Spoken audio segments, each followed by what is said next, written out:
নমস্কাৰ, সুপ্ৰভাত জনাইছোঁ।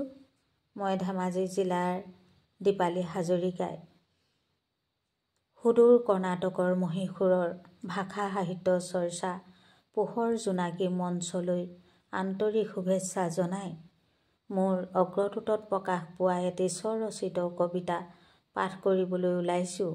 কবিতাৰ শিৰোনাম দুপৰ নিশা। ৰাতি দুপৰ নিশা ফেঁচাটোৱে নিউ নিউ কৰিছে, কালৈ বা সংকেত যাচিছে, মোক নামাতিবা, আজ কৰিবলৈ আছে বহু কাম। কাৰোবাৰ বাবে আৱৰ্জনা হ'লেও কাৰোবাৰ প্ৰয়োজন আছে, এনেয়ে কটালোঁ বহুদিন, যি ত্যাগ আছিল তাকো নাথাকিব চিন, মোক নামাতিবা।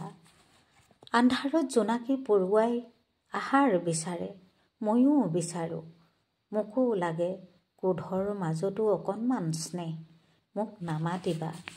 দিয়া বিনিময় নিবিচাৰিবা, তোমাক দিবলৈ বিন্দুসম সামৰ্থ্য নাই।